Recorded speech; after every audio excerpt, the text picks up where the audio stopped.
So the next lesson we are going to go over for training is about communication styles. So we're going to do a little survey individually to discover what your personal communication style is. And then we're going to discuss how your communication style can be used during tutoring sessions. So the survey that we're going to take, you're going to do that, like I said, individually, and then you're going to total up your score and you're going to read your results. So I'm going to go over to our PDF of this communication survey and we'll look at that together here. So this is posted for you in our module. You'll have a PDF of that there where you can either download this and mark on it, or you can print it off and then work on it yourself on paper if you prefer to do it that way. So the directions say to please select from each pair of attributes the one which is most typical of your personality.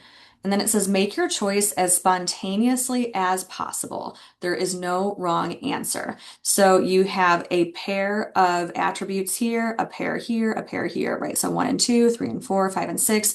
You are supposed to choose the one that fits you the best, and you do have to choose. You can't pick both of them.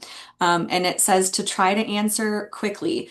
So this is like, don't overthink it, right? Go with your gut, which one fits you, and then circle that and move on. So you're going to read through this first page, circling the ones that fit you the best. And then there is also a second page. So there are 80 to read total, and then you're choosing one from each pair that fits your personality the best. So go ahead and click pause in the video right now and do this first part of the survey. Okay, when you get done with the survey, you are then going to total up your scores. So on this answer page here, it says circle the items that you have selected and add up the totals for each style, 1 point per answer. The maximum is 20 per style, and your total for 4 styles should be 40. So basically, what you're doing is you are going through and just marking off which one you picked. So, like if between 1 and 2, you're just circling which one you picked, 1 or 2, right? And so if you picked one, you're going to decide you pick one, right? Then like between 3 and 4, which one did you pick? And then you mark it off.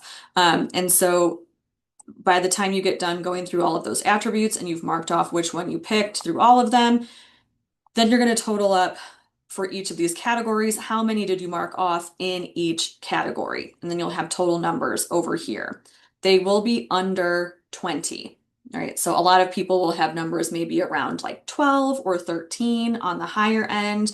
The lower end might be like 7, 8, 6, right? Things like that. So those are the numbers that you should be seeing here in your totals.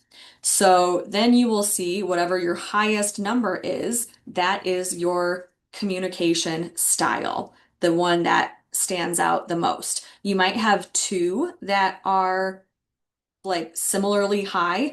Some people have two numbers, two styles that are equally high or very close to each other. And so you might be kind of split between those. Um, and then you might have two that are kind of equally low. So just take a look and see where you fall. Then when you see which communication style is your highest or which two are your highest, you can scroll down to the description pages, and then it goes through and tells you the characteristics of your style. So style 1 is the energizer and says they are direct and fast paced and they are results oriented.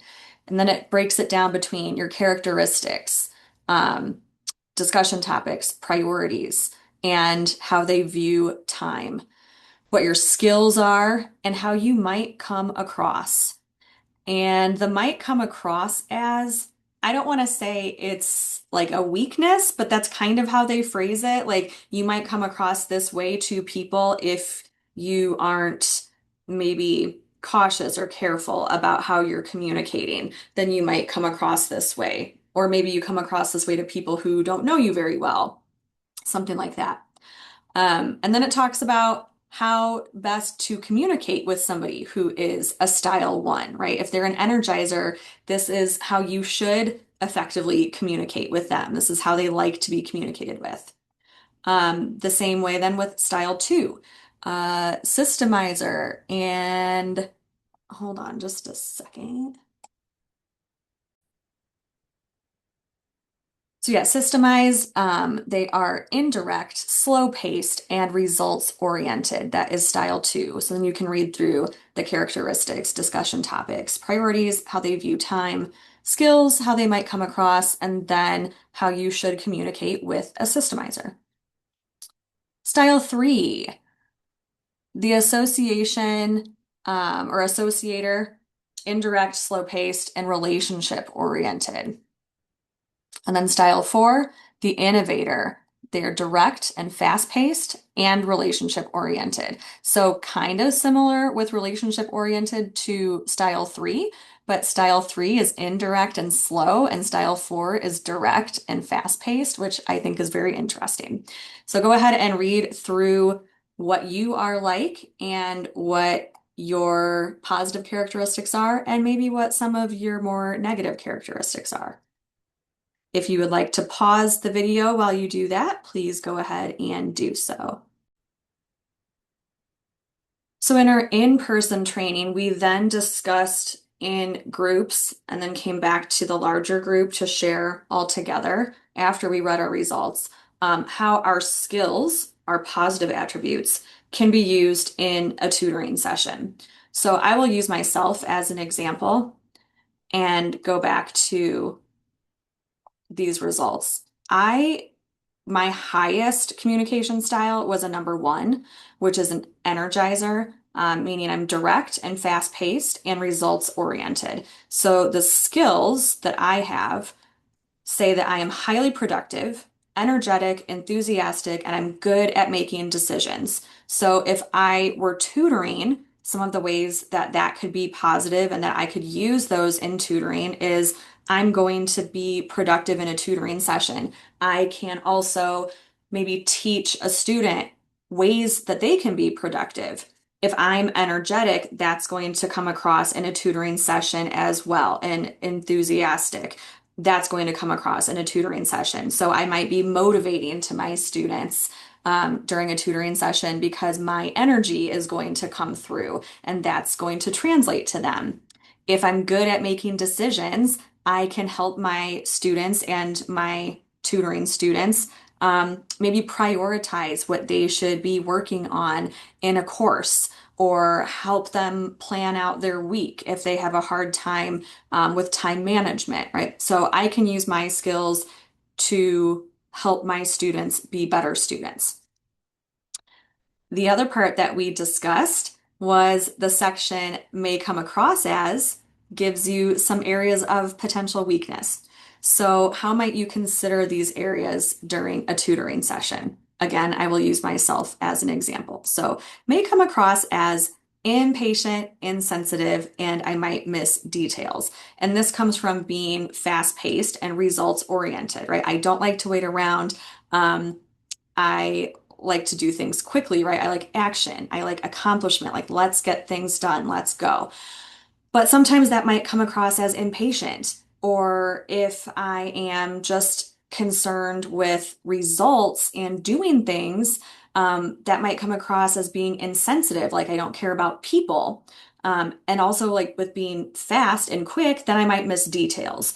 So if I know this about myself, and I know that this might be how some people view me because of the way I communicate, then I can be more sensitive to that when I am working with students or even in a professional setting. If I'm working with other colleagues or if I'm in a meeting giving a presentation, then I know, okay, I need to be cognizant of the fact that sometimes I might be perceived this way. So I need to make an extra effort to be patient, not move too quickly with students, especially if they are struggling with a concept, that I need to slow down and not go too quickly. If I know that I can come off as insensitive, then I might need to be careful about the way that I phrase things.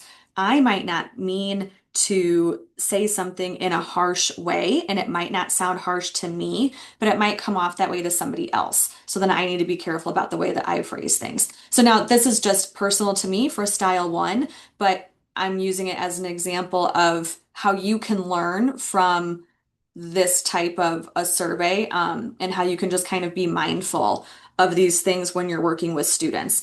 This isn't by any means something that you should like, it's not telling you that you should change yourself or your personality. It's just saying, hey, this is what you tend to be like. And so maybe think about it and think about how you come off when you're communicating with people, just to help you be a better communicator. Okay.